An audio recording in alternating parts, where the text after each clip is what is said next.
Hello, you beautiful nerds. Welcome to the Drunk Banthas podcast, where we talk about sci-fi, fantasy, horror, and all the popular art that we love. Also, we do it drunk. Yeah. I'm joined, as always, by my co-host and brother Bill. How you doing? I'm doing good, man. You know, it's your favorite cousin. I'm out here. I'm going to keep saying that. I think this is working. I think it's catching on. To it. Yeah, it's got a nice ring to it. People are saying it everywhere.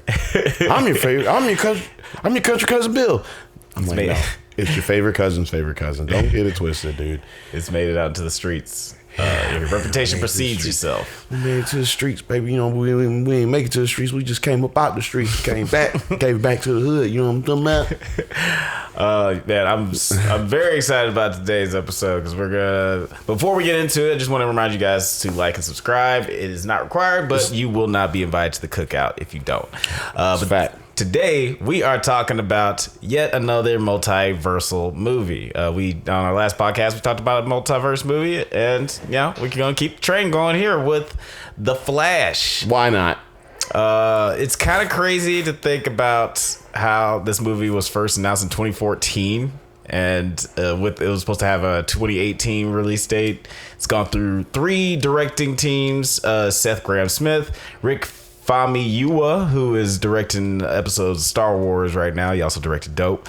And the guys who directed Dungeons and Dragons were the last directors who were attached to it. John Francis Daly. They found something better. And Jonathan Goldstein. Oh yeah, man. They did their thing. They got a good job. Which one would you say was better, this movie or Dungeons and Dragons? That's a good question. Or would you feel? Do you feel like they could have did a better job than this movie, or you feel like this one would have been the same? Right. You know what? Those are all very good questions. I'm great at asking questions. Thank you. I'm really good at asking questions. In the moment right now, I do feel like I had more fun with Dungeons and Dragons. And I feel like it was just like, it did a better job of like balancing the emotionality, and it didn't have any of like the fan servicey stuff to use as a, not lack of a better word, crutch. Well, I'll say this. You don't know dick about Dungeons and Dragons, that's fair. So you don't know what you missed as far as fan serving. And second, I can say you probably had 0 to no expectations about Dungeons and Dragons, as opposed to watching this movie, Flash, very critically. Like, yo, if this sucks, I'm killing it. If Dungeons and Dragons had sucked, in your opinion, I feel like you'd have just been like, well, this one sucked. Right. It was another bad movie that I went and saw. Well, that's my impersonation of Alex, y'all. Go check out the drunk reviews. In my rating, I liked it. And it was, that is fair, because this movie was a lot more hyped up. Like, whether, I did go into this movie with kind of low expectations, and we'll get to later why when the movie was first announced, I was like, meh about the idea. But fucking Tom Cruise, Steven Spielberg, all these people have come out and said, oh, The Flash is the best movie I've ever seen. So like, well, that's just because Ezra Miller is like somewhere in South Florida, like taking Prozac and Lamictal and goddamn all kind of fucking drugs, trying to get his mind right. You know what I'm saying? Yeah, he's doing what John Morant should have been doing. Yeah, this movie definitely has a higher like microscope on it because of all the stuff surrounding Ezra Miller. Let me ask you a question: Is Ezra Miller brown as he's portrayed in this movie? I mean, he has to be brown. If they did it in this PC culture, they got a white dude playing a brown dude or a half brown dude. And actually, I think the guy who was playing his dad ain't completely white either. I don't know. I might be wrong about that. I think his dad, the actor who plays his dad, he's just like a Jewish Italian dude. white dude. He's just like a dark skinned Jewish guy. Yeah, and I know Ezra Miller went to a Jewish high school, just because like a podcast I listened to, that dude went to high school with him. That don't mean nothing. That just means your mama Jewish. Yeah, I mean, you could be like half Jewish, half Mexican. I don't really know. But yeah, they definitely made his mom Mexican in this movie, which I thought was an interesting choice. Or I don't know if she's Mexican. You being racist just because she speaks Spanish and she talking like these and she says these and that. You know, that's not Mexican, Alex. She could have been Colombian. Oh man, that reminds me of a joke that was in the new Transformers movie. But you guys can watch my review in a couple of weeks to check that out. But before we get into the nitty gritty, what were your initial thoughts on this? When you said a couple of weeks, I was like, when is this coming out? When is this video coming out? We film so much stuff these days, guys. Right, and let me tell you something, we got more stuff coming for y'all. Please go watch our episodes after this. Go watch Does It Hold Up? This is a great show. And we say things like, Does it hold up? Yeah, we literally say that every episode. Yeah, check out episodes of Does It Hold Up? New episodes come out every other Monday at 4:20 a.m. But Alex, let's get to the nitty gritty. Yeah, can I ask you a question? Yeah, sure. Can we talk about what we're talking about? Yes. I'm going to interrupt you one more time. Yes, we can. You know what? While I go grab my phone, because I forgot to grab that, I'll ask you, what were your initial thoughts on this movie? My initial thoughts is it was a good movie. Oh, no, it's your turn. No, I'm joking. I just wanted to do that. No, my initial thoughts are I went into this movie expecting it to be fucking great. I was like, Ezra Miller is a great actor. He's a great actor. Talented dude, I could say. You know what I'm saying? And I wasn't aware of... I thought there might be more berries in this movie. So I was like very... And I didn't watch any trailers really for this one because I was like, I'm going to see that. Ain't no reason for me to watch the trailers. You ain't got to convince me. I'm going. So yeah, take my money. Take my money. Shut up and take my money. So I was definitely already invested. But yeah, it gave me little to no surprises except for like a couple of things that happened towards the end. Yeah, I mean, I was little to no surprises, but fun thing to go see the movie. Yeah, I would definitely say it was a fun movie, and I'm glad I didn't watch the trailers for this, because like the very few clips that I saw were just where people were referencing this movie, like on YouTube or whatever.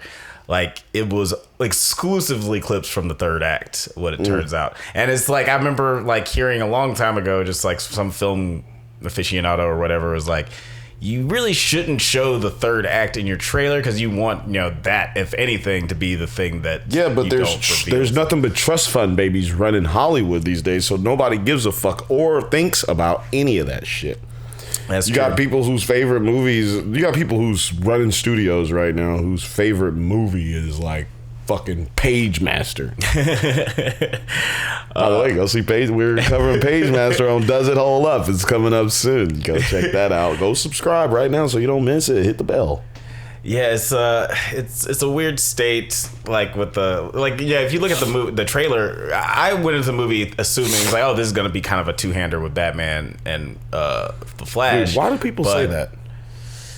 I don't know why, but yeah, like I thought it was gonna be just a pairing between those two for like most of the movie, but Batman doesn't really show up until the third act, or Keaton's Batman doesn't really show up until the third act.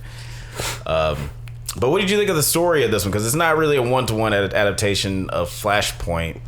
It's pretty much the only aspect of Flashpoint that makes it into this movie, I feel like, is just the inciting incident, him wanting to go back in time to save his mom. Well, there was a different Bruce. It wasn't Thomas. Yeah. But it was a different one. I think they had to do that because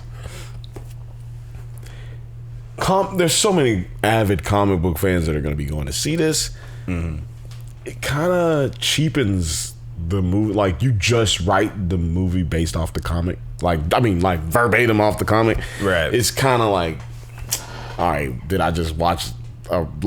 they already did that with the animated movie. Mm-hmm. So I'm just rewatching the animated movie in live action. Right. And this is not Disney, so we don't do that here. It is kind of crazy to think that this is the first Flash movie, because he's kind of existed in pop culture, pretty popular member of pop culture.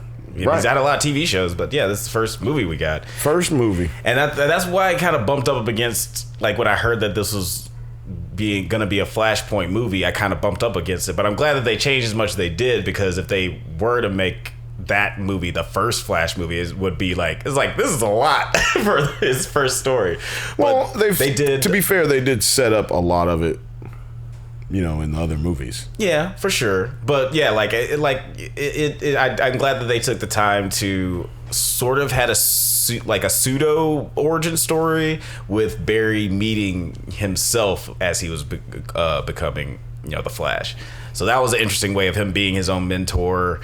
We get to see the origin story without going through your typical motions of an origin story, because we've all kind of been beat over the head with how comic book origin stories go nowadays in movies. Like literally beaten over the head like a fucking convict in Rikers Island. We've been beaten over the head. Speaking of beating over the head, multiverse is... Yeah, a lot of that happened this year, or the past few years. Is a public service announcement from your favorite cousin's favorite cousin, Bill. No mas. You motherfuckers got to come up with something on your own. I don't care if it's... No more. Marvel is over. Unfortunately, bro, it's not gonna be over till the Secret War Daddy sings. I'm just saying, like, we don't have to involve like, if we're gonna do multiverse, we don't have to involve like multiple different types of whatever variants and all that shit. Variants should be done. Like, we've deaded it. Yeah, it has in a very short period of time, because it's crazy how quickly it's happened. But it's crazy how these. I'm sorry if y'all can hear all this fucking craziness going on right now, but like, there's some type of construction going on and it's loud. So if you can hear that, I totally apologize. It was out of our control. Yeah, if you can hear it right now, and if it's bothering you, please send us money to Cash App. My Cash App is my $sign IntoNever. Just send us some Cash App money. Yeah, send us some money. That money makes everything better. It'll make us get rid of that. I'll tell you that. But yeah, what was I going to say? Oh yeah, like all these variants kind of seem like an excuse for fan service, and we'll definitely get to that later in this movie. But yeah, a lot of, you know, like Far From Home, Doctor Strange, Across the Spider-Verse. There's a lot of, oh hey, you remember that thing? You remember that movie? Yeah, of course you do. We brought it into this movie. Yeah, why not? We fucking Far From Home. Just better be glad that the fucking pandemic happened. Basically. Because if they would have put their shit was supposed to come out after everything else. And so, yeah, we would have been way tired of it by the time it came out. And, you know, I think this movie was better than Far From Home. I am willing to say that too. Because, yeah, like Far From Home doesn't really age as well. Like, once you get past the... Peter. Oh man, Andrew Garfield did a really great job. Like, oh man, it's fucking 3 Peters in this movie. Oh, yeah. Cool. This is so cool. Oh man, Tobey Maguire wasn't that bad.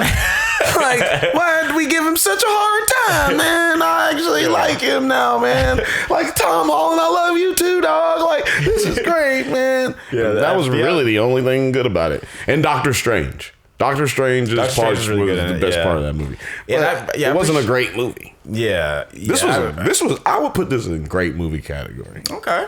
You know, because like the story was really well told, which I'm pretty sure Ezra Miller had a lot to do with. If I'm not mistaken, he was like a part of the writing process very early on. Yeah, one of the stories. By the way, I think like go ahead, finish your story. No, I was just gonna say I think I remember hearing about that as well. But what were you gonna say? I want you to elaborate on that. But I was just going to say that none of this movie doesn't get made if Ezra Miller didn't want to make it. Because nobody at DC had any plans to make a Flash movie before he offered to basically write up a template and shoot some stuff to like Ryan Reynolds did with Deadpool.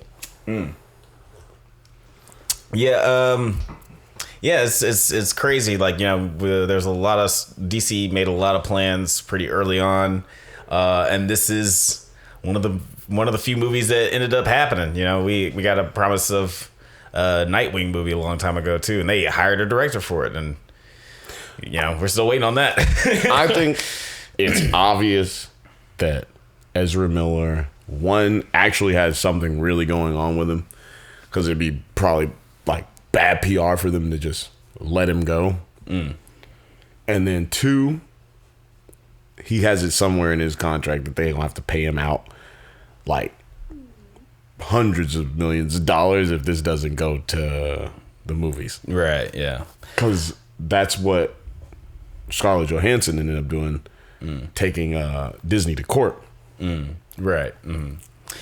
Yeah, who's to say? I'm not sure what's going on with Ezra Miller contractually. We're the ones to say.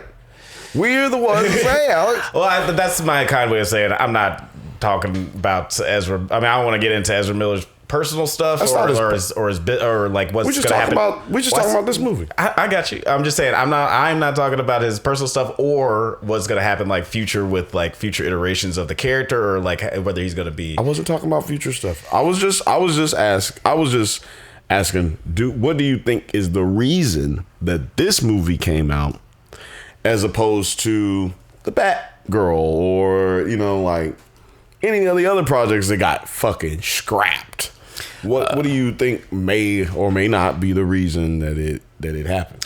I mean, I think it's one, like, name, and two, just diligence. All these movies seem like you have to. It's like pushing pushing a really heavy rock up a mountain as far as trying to get these movies made. Even Zack Snyder said like every one of his movies was a big struggle. It's always a struggle when the CEO of your company doesn't like anything that you're doing. Yes, and it's like, yeah, it's tough when, like, yeah, there's not like, it's not made up the same way the Marvel studios are. So it was probably a little easier for Flash to get made, but, you know, that being said, it still took 9 years for the movie to come out. I think it was easier for them to put this out, or the reason it didn't, like I said, I think that it would be bad PR for them to fire him if he really has some mental health issue. Just like with the NBA with Ja Morant. He's not saying what his mental health issue is either, but it would look bad on them to, like, give him a whole year as a suspension. And he's actually dealing with something, you know, personal, you know what I'm saying? Like, he actually is struggling, makes you seem insensitive, whatever. I will say that Ezra Miller did a good performance. He, like, I've always thought he's very talented. We need to talk about Kevin as one of the most disturbing performances I've ever seen. And is that the one with Joseph Gordon-Levitt? No, that's with Tilda Swinton. She's raising a problem child. It's like Problem Child, but if it was serious, like super serious. And your child was 6 foot. Like, Junior, what happens when Junior? Shut the fuck up! Shut the fuck up, Dad! Yeah, what happens when Junior is a teenager and, like, shooting people with arrows isn't as cute anymore? Hey, Dad, I got a crossbow. Want to see? Bow! You just killed the principal. Yeah, Ezra Miller did a great job. He was. Look, Ezra, like I said earlier, Ezra Miller is a great actor. He's a great fucking actor. Now, you know, and we're not going to really sit here and hash out the Ezra Miller issues. We're here to just talk about the movie. Yeah. But playing two people as tightly as they did it, like, I haven't seen the Nicolas Cage movie, but I have to imagine he did a better job than Nicolas Cage. Like, you know what I mean? Like, right. As far as portraying a character, I mean, he already did a better job than Nicolas Cage because he's not playing himself. Yeah, like, I can't imagine that Ezra Miller is actually like that in real life. You know what I mean? Like, the jitteriness and the fucking nerdiness and right. Just, I can't imagine he's actually like that. I have to imagine, like, you can't imagine he's like that in the movie that you were talking about earlier. Right. Like, Yeah, definitely two different characters. Like if you were to watch that movie and then this movie, you'd be like, oh damn, Ezra Miller is an incredible actor. Like you said, just playing off of himself and playing, even though it's two berries, they're two different berries. I will say the CGI looked a little wonky sometimes. Like there are a lot of times where I could be like, well, that's definitely the stand-in right that here. They pasted Ezra's face on top of. It's right here. And it wasn't always the same berry that was having issues. It was sometimes, but it was right here. Yeah. And it was always when he would turn. Like it was only the motion turns. Yeah. What's the name of those CGI guys? Cordoker. Shout out to them. You know what I'm saying? They probably have something in depth on this later. You know what I'm saying? Like you go on there in about a week or two, they will have already broken all this down. Because it looked like he was talking like this sometimes. Yeah. What did you think of the running effect? Well, I've always hated that. Yeah. You know what I'm saying? Like I hate, but that's not something that could have been fixed in this movie. It was something that was established in the Zack Snyder movie. Yeah. So I just don't like his form of running. I know that's what I'm saying. That's what I'm saying. Yeah. I know that they explained they wanted to make it seem like he was like ice skating or some such shit, but I was like, which is dumb. But he's not. He's running. He's running. He ain't ice skating. Yeah. He would be called the ice skater, not the Flash. Yeah. He's a Flash. He runs real fast. I would have loved it if, like, Tom Cruise, when he made his comment about it, he was like, "Oh, it was a great movie, but he should run like me. He needs to take some coaches from the boy." Oh yeah, best movie ever. Except could have been better if I was in it. Yeah, Tom Cruise, one of the best runners in movie biz. I just think it's stupid. I understand what they're doing though. Now, let me explain why I understand it. Because physically, when you're running that fast, like I've been running so fast, right, that I slow down time. No, I'm joking. I have literally though been running so fast that my legs are going faster than I can actually keep up with. Like my body's now moving so fast that my legs feel like they're wobbling. Like I'm tripping. I may trip if I don't focus on my movements. And sometimes that focus can slow you down because you're trying to actually. But so I think they're trying to say if you wobble in that nature, then imagine if you're fucking like trying to like fucking basically speed of light go, like I understand what they're doing, but also this is a comic book movie, nigga, just make the nigga run. And then when he's like going slow, he's not doing that. He's running like I said it's just I shouldn't say slow because he's going so fast that it looks slow, but you know what I'm saying. Like, when he's in the Chrono Bowl. Yeah, sounded like time travel bowl. Sounded like a new bowl that like is gonna be in the NCAA tournament. We're going to the Chili Bowl, like, and then University of Alabama's going to the Chrono Bowl. Like what the fuck? Well, man, if Tennessee loses this, they'll still go to the Chrono Bowl. So, good thing for them that they're already going to the Chrono Bowl. He was moving like he was running regular in there, but he was like running backwards. Mm-hmm. Like isn't that what he was doing? Like his legs were moving backwards, but he was going forward. I mean, backwards through time. But when he started like trying to reverse time, that's when he was like running backwards, but in a started out running forward, running backwards. It was good that they did that though, because it tripped me out, and I was like, "Yo, this is trippy," and it made me not look at how.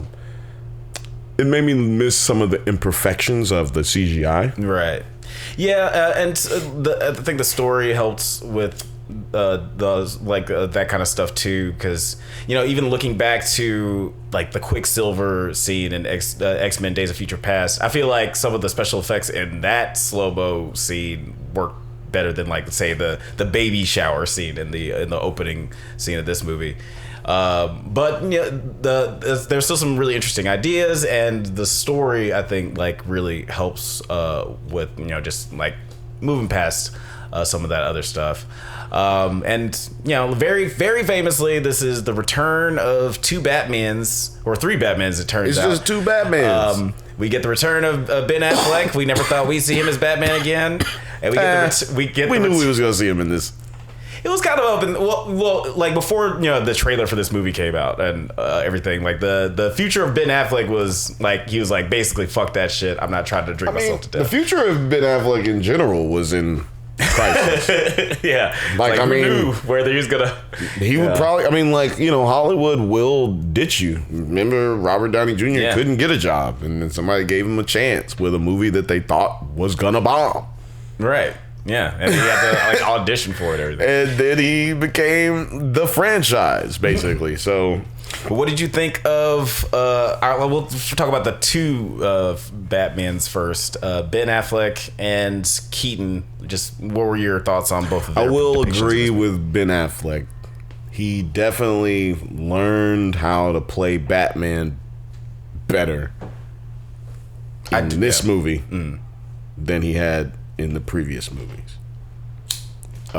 So I just heard that he said that, and I will agree with him.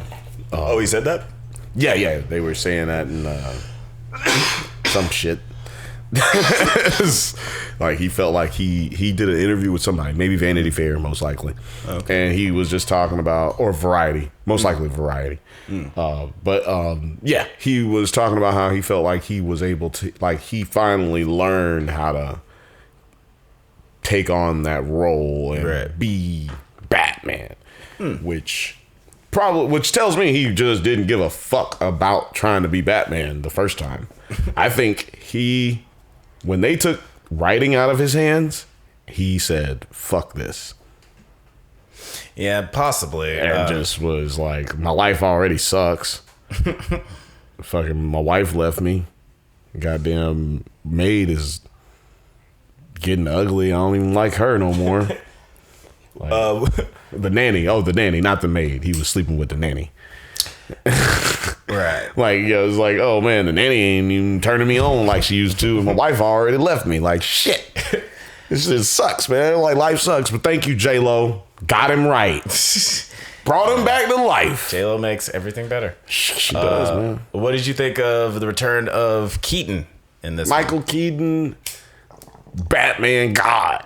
You know what I'm saying? Like, there's only two Batman so far in the history of Batman who gonna be put on the Mount Rushmore. Just two. Just two for you? It's just two, period. It's only two. Mount Rushmore is only two Batman on Mount Rushmore. And that's Michael Keaton and motherfucking Christopher Nolan's his favorite, Adam West. Christian Bale. That's fair. I'm not making a Mount Rushmore. You just gotta get two. You just gotta do two. I feel you. I feel you. No, I'm saying you just gotta do two right now. Oh, if I just gotta do two, I'm putting Keaton and Adam West.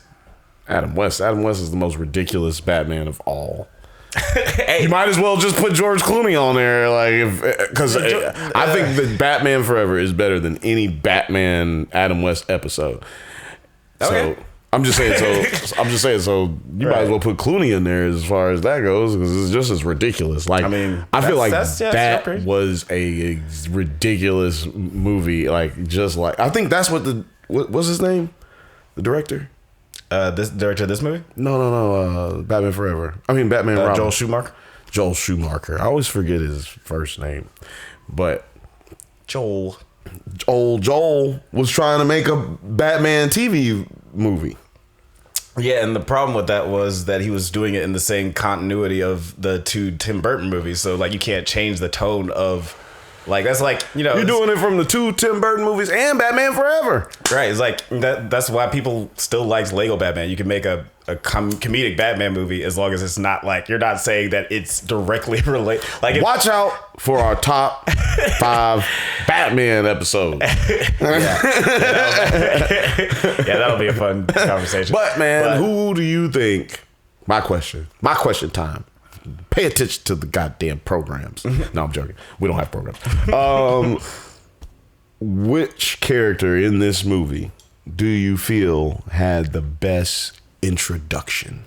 Barry? Introduction. Like Barry number 2. Mm-hmm. Well, I guess Barry number 1 is a good introduction. You know, it's his first movie, so we'll say Barry number 1's introduction. Batman's introduction. Mm-hmm. I'm not including Alfred because Alfred had very little. Yeah, he just got it. But I do love Gregory Irons. Hello. Yeah, Salute Jeremy to the Irons, God. Oh, Jeremy Irons. Salute to the God. He's probably my favorite Alfred, honestly. Which is weird because he's in my least favorite Batman movies. I don't know. We'll have to do. Stay tuned for our top 3 Michael Keaton. Alfreds. Nope. No, Michael Keaton. Stay tuned for the top 3 Alfreds. Stay tuned. It's only 3, right? It's like 4. Oh, no, now it's 4. Yeah. So stay tuned. 2 different episodes. Yeah. We got Barry. Intro? Yeah, Barry. We got Barry number 1. Mm. We got every time I say Barry or hear Barry, I think about Archer. But anyway, Barry number 1, Batman, Wonder Woman. Mm. Barry number 2, Batman. Mm-hmm. Yeah, there were a lot of introductions. Or Supergirl. You know what? I don't know. I really, really, really liked Batman's intro. And I liked the funny Flash intro where like the title starts to come up and then he's interrupted by the fan. But cinematically, I think that I really liked Kara, Supergirl's intro. Like I liked her, they're pulling her out all emaciated and seeing her come back to life with the sun and then see her just wreck shit. That was probably my favorite intro. Introduction, just cinematically. Also, for you people listening who all like to be in the comments and talk shit, please do it. Do it right now. Do it. Do it right this very second. You know what I'm saying? Tell us your top moments in the movie, top intros into the movie. And I didn't include Zod because like Zod also basically just had the intro that he had in Superman movie, so I didn't feel like it was necessary to include him. I don't know. My favorite is Batman. Michael Keaton showing up out of the cupboard like boom, that was boom, putting some drunken master shit on their ass. This nigga Batman drank a bottle of like whiskey and then threw it at your man's head, dog, like busted his dome up. Yeah, that was a cool scene. And like the little visual reference with him throwing the frying pan at Barry 2 is very mirrored when Ben Affleck's Batman threw the Batarang at Barry 1. So I thought that was a cool. I really liked all the visual references to the other movies. Also, like the references to the first movie. The one that started all this. Oh, Batman 89. Batman 89. That's what that universe should be called. Like Michael Keaton's Batman should be known as Batman 89. Batman 89 like there's Marvel Universe 1999-99. Yeah. Anyway, there was a comic book that just came out. I think it's called Batman 1990, and it's supposed to be like the continuation of Batman Returns, and it has like, you know, the Two Faces written like Billy D. Williams and shit. Apparently it's a pretty good comic. But hey, Bruce, it's cold out here. Oh yeah, I think Robin looks like Marlon Wayans in the drawings, but yeah, that would have been really stupid. By the way, let's stay in tune watch out for our next podcast. Should Marlon Wayans have played Robin? Top 3 Robins of all time. But that does actually make me think about, you know, the last few minutes of this movie, or the ending of this movie, where we get a lot of variants. So, you know, in this movie, you know, Barry's trying to go back in time to save his mom from dying, and that causes a whole lot of time craziness. And timey-wimey wibbly wobbly. Timey-wimey wibbly wobbly shit. And yeah, at the end, you know, we got the 2 Barrys fighting a version of Barry who has been trying to save his mom for decades, it seems like. Anyway, I'm trying to get some backstory, but then I'm just like, this story's so convoluted. You just got to watch it. No, I'm laughing. I'm only laughing because I'm telling you, every time you say Barry, I just keep thinking about fucking Archer. Archer, yeah. It's two berries. Barry. Hey, Archer. And it's funny, like you pointed this out to me. The guy who plays Barry was Professor Zoom in the Flashpoint animated movie. Look at that. It's crazy. He Very crazy. is motherfucking. Look, we bring you the nerdy shit, man. We come here. You come here for that. We here for you. Motherfucking Reverse Flash is Barry. Barry faced Barry, and in this movie, the villain is Barry. Barry. Yeah, and then at the end, there's a whole bunch of alternate universes kind of crashing into each other, and we see alternate, basically different movies that never got made, other movies that were made, and some movies that didn't get made. We get Helen Slater as Supergirl, Christopher Reeves Superman, Adam West Batman, George Reeves Superman, and we get Nicolas Cage as Superman in the Superman Liz movie that never came out.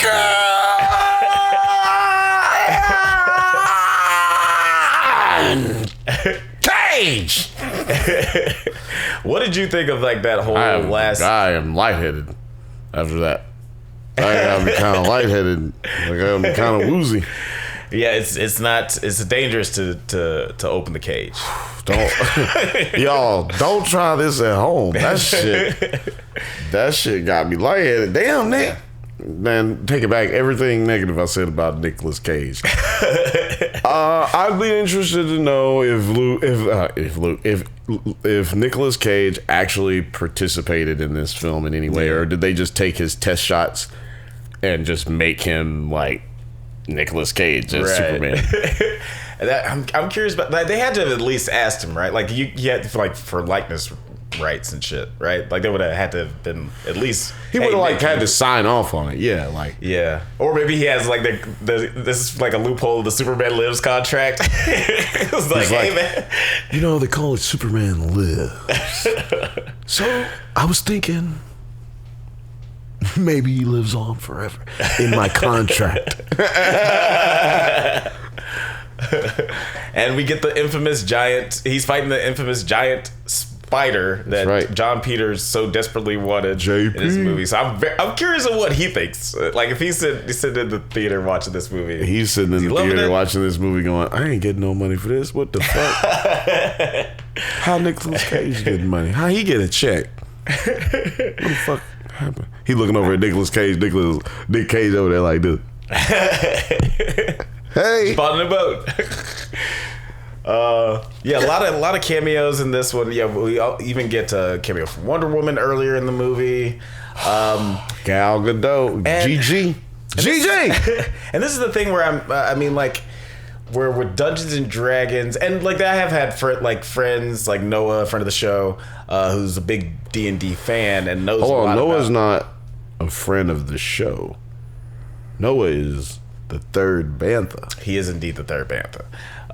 But yeah, like there's a lot of references to Dungeons and Dragons in the movie that I didn't pick up on, but also didn't bump up against. It's like I see that they're trying to reference something here, but I don't know what the fuck they're talking about. Like it all just kind of flowed nicely for me. So I'm very curious if someone who's like coming into this, kind of fresh, like my mom. My mom wants to see this because Micael Keaton's back. So I'm very curious of how she feels about like some of these, like how's she gonna feel about Nicolas Cage Superman when he pops up, Right. Or Eric Stoltz Back to the Future. Like, you're a better television person, radio person than me, because I just would have said mama. Because I'm talking to you, and I'm like, your mom. Your mom. We got the same mama, nigga. What the fuck is wrong with you? Anyway, shout out to my Dukes. What was I about to say? Doesn't matter what I was about to say. I think you were about to say something about our last cameo of the movie. It happened at the very, very end. Oh, and how you felt about that. God. I've heard the internet say before we talk about that. Okay, yeah. That's called a teaser, ladies and gentlemen.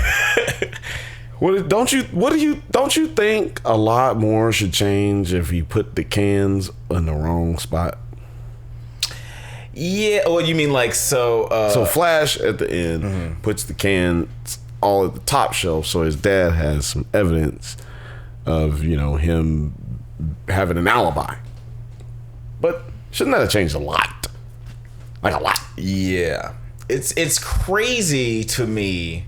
This is one part I did bump up against something in this movie too, where it was like it's fucking wild to me that after going through like this whole movie and like he's like, all right, let me just put things back to where they were. I guess I can't save my parents unless I could. he's like, why would you do that, you fucking idiot? You know it's gonna change something. Just leave it alone. Well, his point was not to save his parents, but to save his mom.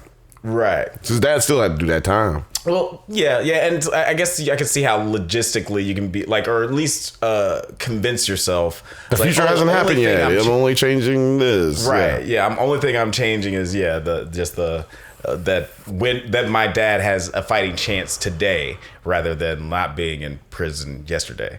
But right. It turns out it didn't end up changing something. Question begs to be asked, in my opinion: can the Flash go forward in time?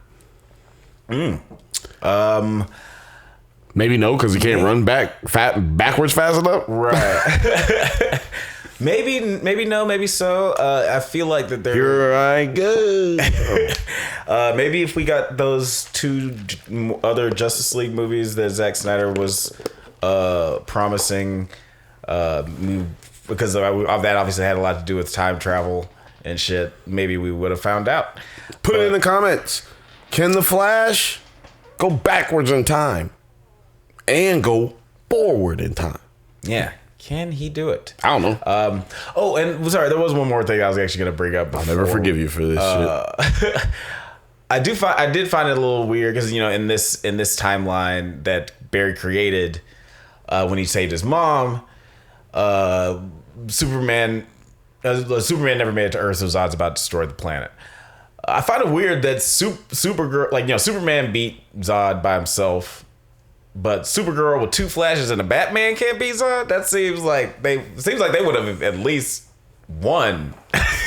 Like it wouldn't have been destined for them to lose under those circumstances. I don't know. I think they're trying to say that Kal-El is that nigga. I think that's what they were trying to say. Like Kal-El is that nigga. I guess so. Do not fuck with Kal-El, bruh.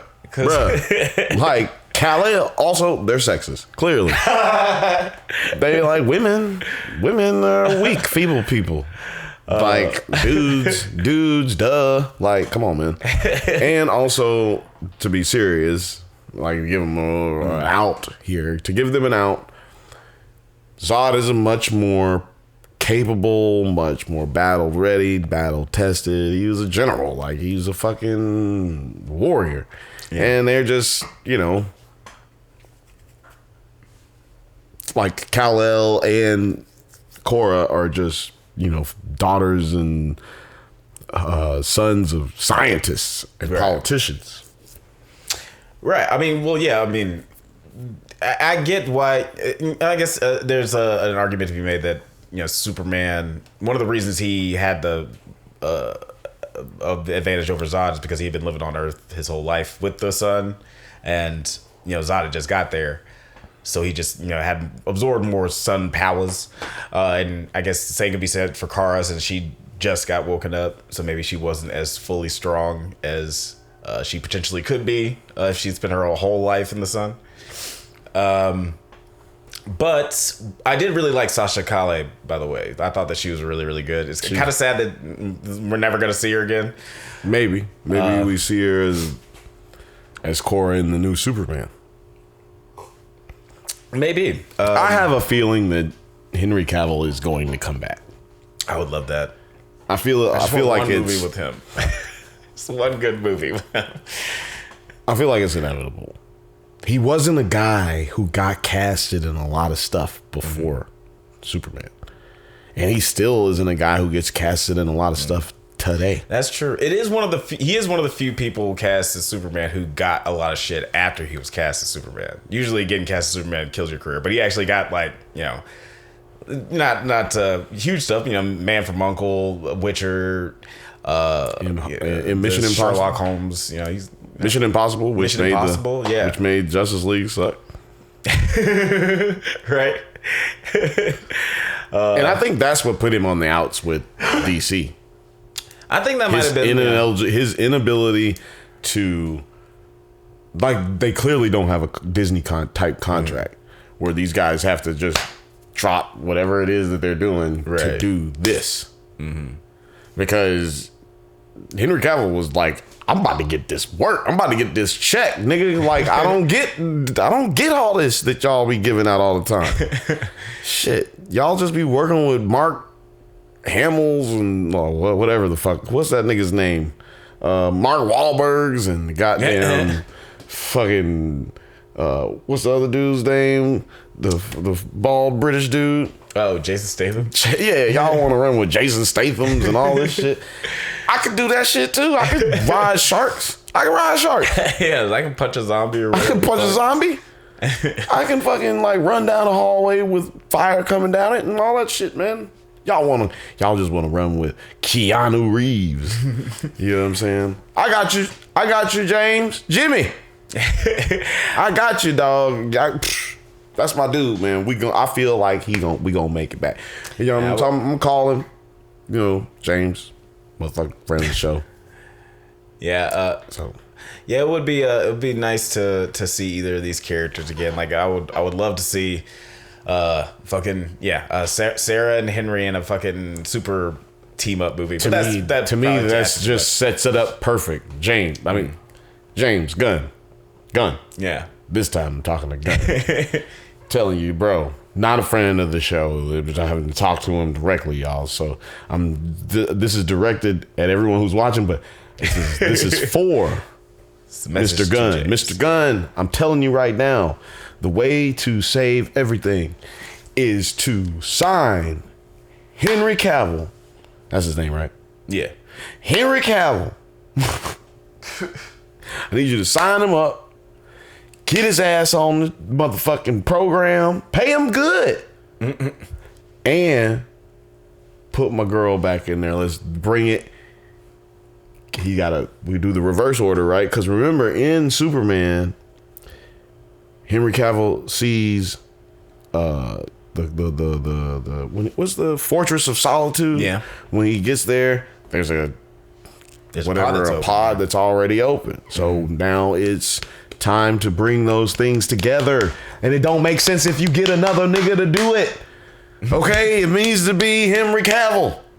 Yeah, he's clearly gonna be going off to make his own Superman movie, but I don't think that they're fully closing the loop on this universe. Maybe they keep making movies for this universe, and the Aquaman movie that's coming out later, and they'll also make movies for the Superman movie that he's coming out with. Obviously, the Robertson Pattinson Batman movies aren't going to be connected to any of this shit. I think it's a bad idea if you go in that direction. Financially, studio wise, I think it's a bad idea if you go in that direction. If you don't have like we've seen it in almost all of cinema now. If you don't have a clear direction in where you're going, people are less likely to keep going. To see that movie, and you kind of wear it out. You know what I'm saying? Like Fast and the Furious keeps people going because they never really have an ending to any story. You know what I mean? Like every movie has like, but what will happen in the next movie? Every Fast and the Furious movie keeps you pulling in like a scarf. Like the scarf when you're pulling it out of a magician's sleeve, it just keep coming and coming and coming and coming and coming.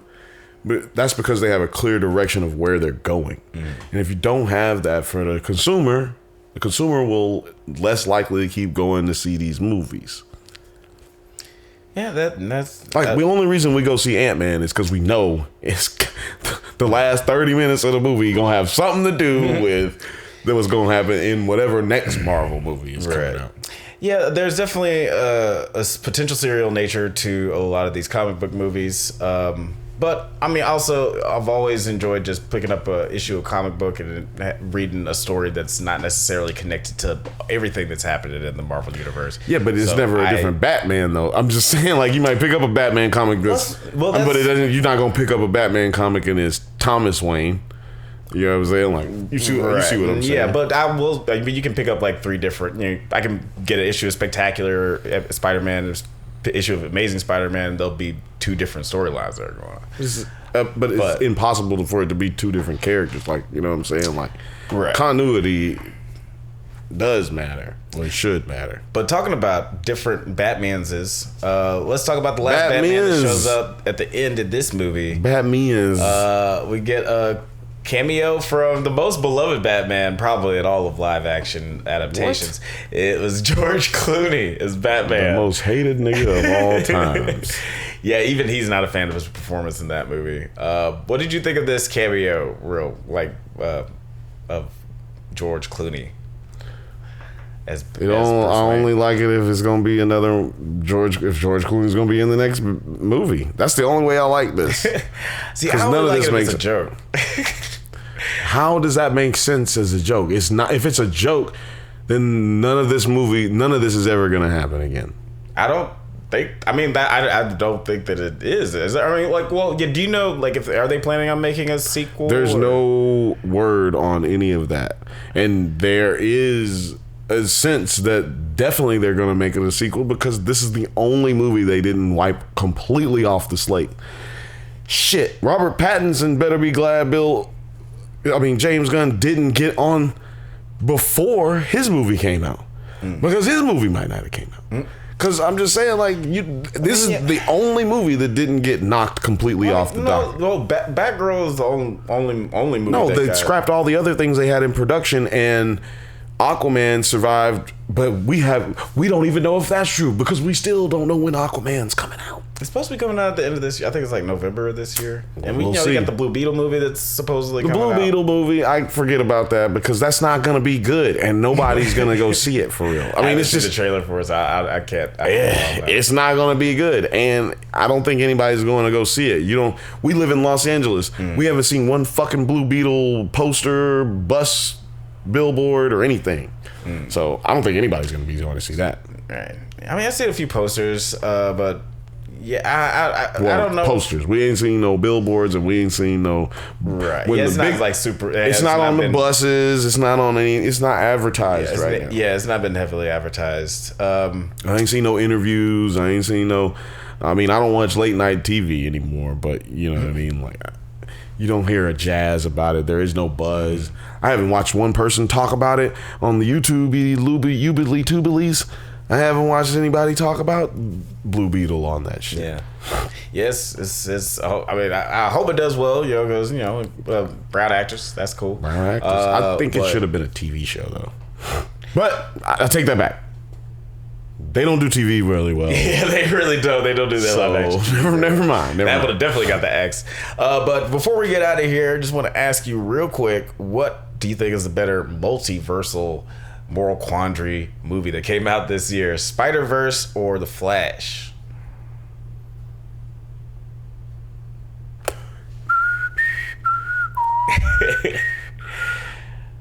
Had to take a minute to think about it. I'm gonna go with The Flash. You going with The Flash? Yeah, I feel ya. More difficult to do with a live action movie than an animated movie. I'll definitely give you there's a different level of difficulty when it comes to actually trying to pull all this stuff off. You can get a performance out of a voice actor that may not even get conveyed, that you may not like the way it's conveyed on live action, but then you can draw the feeling out. Right.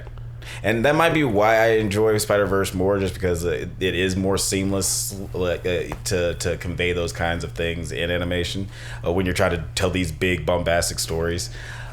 Which is why, like some might be one of the reasons why we like so many of the DC animated movies more than we like some of these DC live action movies. No, it's because the live action ones suck. Well, that too. That's mostly what that is. I just feel like, the degree of difficulty should be included in the criteria of the movie as well.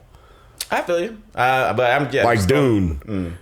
People don't realize how hard it is to make a movie like Dune.